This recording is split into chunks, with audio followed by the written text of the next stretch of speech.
Hi, Alan Wood here again with the Alan Wood team and Vincent Moranti, my fellow Nazareth grad friend. Thanks for joining us. My pleasure. Good morning. Today we're going to talk about the addendum for well and septic systems. Okay, so we're going to talk a little bit first about the septic system. So what this form does is, if there's a septic, it talks about who's going to pay for the cleaning and pumping of the tank and the inspection of it.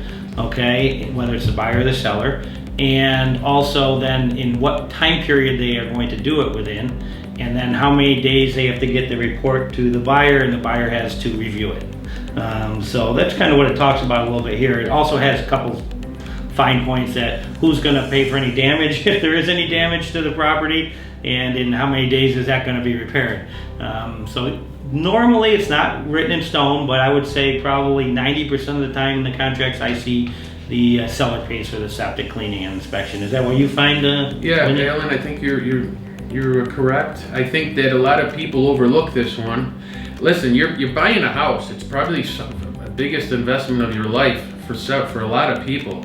And this is an important one, Alan, because to replace the septic tank, not only is it messy, but it's expensive. So if you're the buyer, even if you have to pay for it yourself, my recommendation is get it inspected, get it pumped, check it out, because you're going to be there hopefully for a while.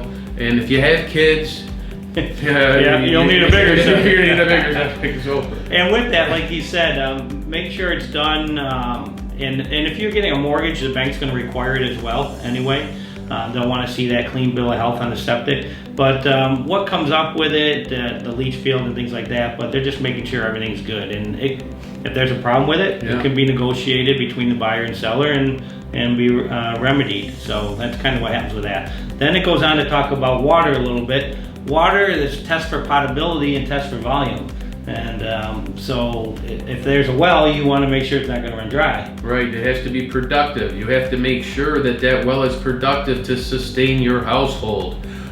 Don't be chintzy on this either. You're going to be there. Really get it tested. You're going to be drinking that water. It better taste good. Yeah, because you might think sometimes like one person lived in the house or two people lived in the house, and then you're coming in with 5. Okay, they never had the well go dry. Okay, in the 20 years they live there. But you still might want to test for the volume of water, because there's 5 of you now. If you have 5 daughters, it's even worse. That's long showers, and Alan, that's a great point. If it goes dry, you're going to have a problem. You're going to be cooking with it. You're going to be showering with it. So I always recommend test for the volume of the well as well. That's a good point. And then the other thing they have in there is just potability. You want to make sure it's potable, that you can drink it. Okay, sometimes you have to add systems to it. You know, there's UV systems, softeners, right? Softeners, and all different types of systems you can add. So just make sure you check on those.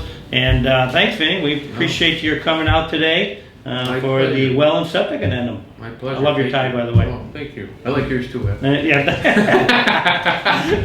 Like my hair. You like that too, huh? Thanks, Vinny. My pleasure.